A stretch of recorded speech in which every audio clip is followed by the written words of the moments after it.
ألف لام را تلك آيات الكتاب وقرآن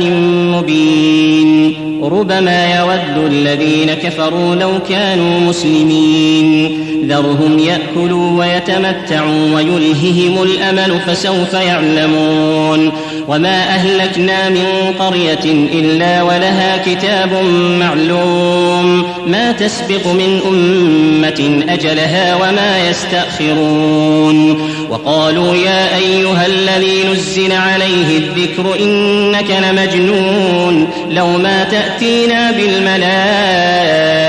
إن كنت من الصادقين ما ننزل الملائكة إلا بالحق وما كانوا إذا منظرين إنا نحن نزلنا الذكر وإنا له لحافظون ولقد أرسلنا من قبلك في شيع الأولين وما يأتيهم من رسول إلا كانوا به يستهزئون كذلك نسلكه في قلوب المجرمين لا يؤمنون به وقد خلت سنة الأولين ولو فتحنا عليهم بابا من السماء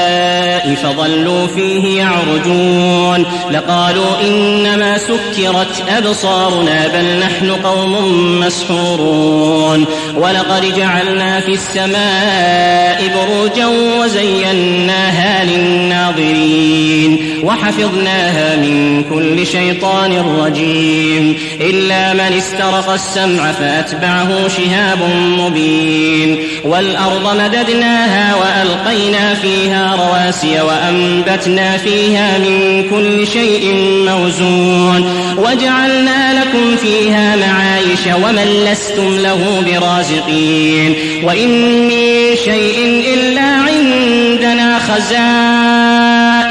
وما ننزله إلا بقدر معلوم وأرسلنا الرياح لواقح فأنزلنا من السماء ماء فأسقيناكموه وما أنتم له بخازنين وإنا لنحن نحيي ونميت ونحن الوارثون ولقد علمنا المستقدمين منكم ولقد علمنا المستأخرين وإن ربك هو يحشرهم إنه حكيم عليم ولقد خلقنا الإنسان من صلصال من حمأ مسنون والجان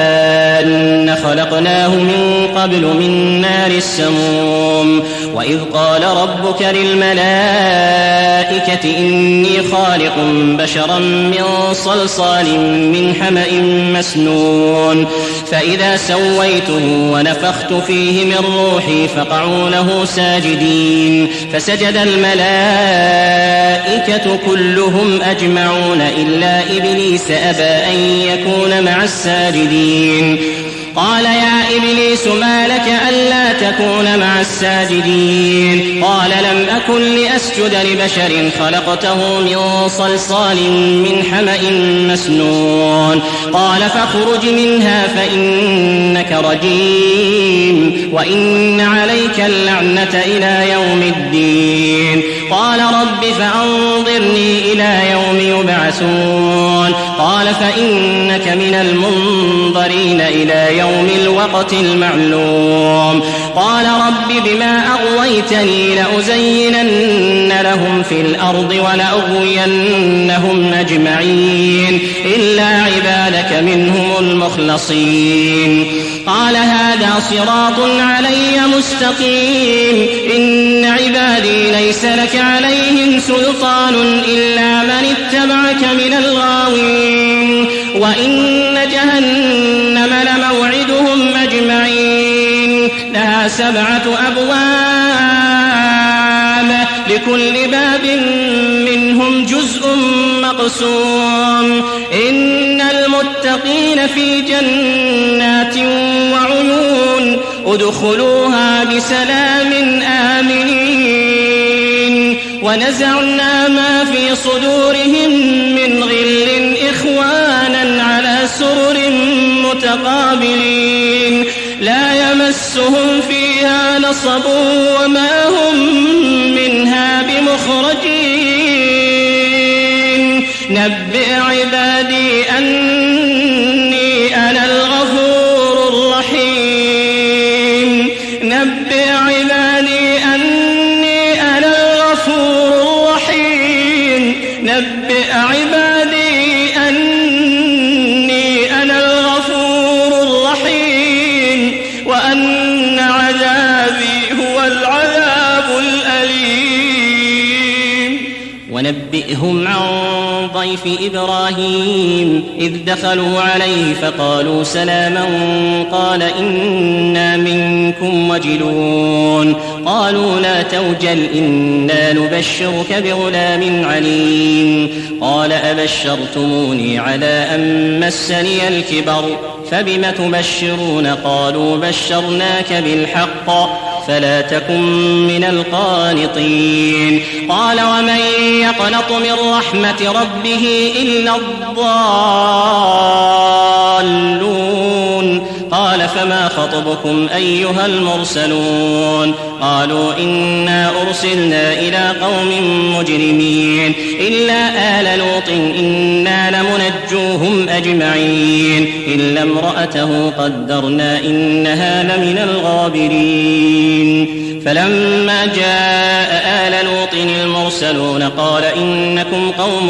منكرون قالوا بل جئناك بما كانوا فيه يمترون وأتيناك بالحق وإنا لصادقون فأسر بأهلك بقطع من الليل واتبع أدبارهم ولا يلتفت منكم أحد وامضوا حيث تؤمرون وقضينا إليه ذلك الأمر أن دابر هؤلاء مقطوع مصبحين وجاء أهل المدينة يستبشرون قال إن هؤلاء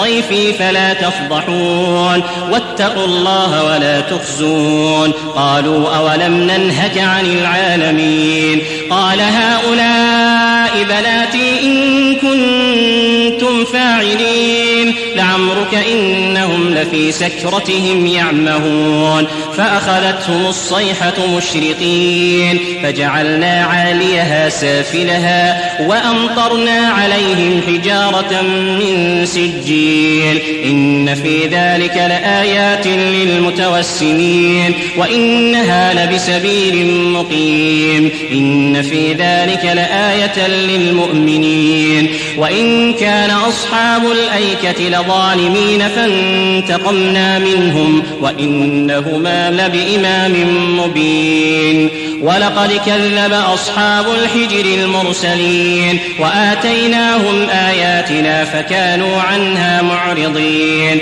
وكانوا ينحتون من الجبال بيوتا آمنين فأخذتهم الصيحة مصبحين فما أغنى عنهم ما كانوا يكسبون وما خلقنا السماوات والأرض وما بينهما إلا بالحق وإن الساعة لآتية فاصفح الصفح الجميل إن ربك هو الخلاق العليم ولقد آتيناك 7 من المثاني والقرآن العظيم لا تمدن عينيك إلى ما متعنا به أزواجا منهم ولا تحزن عليهم واخفض جناحك للمؤمنين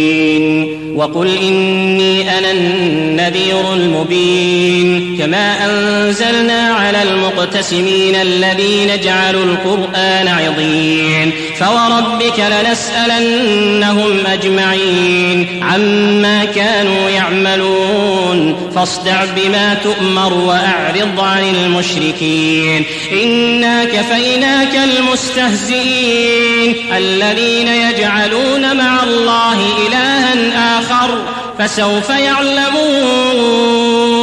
ولقد نعلم أنك يضيق صدرك بما يقولون فسبح بحمد ربك وكن من الساجدين واعبد ربك حتى يأتيك اليقين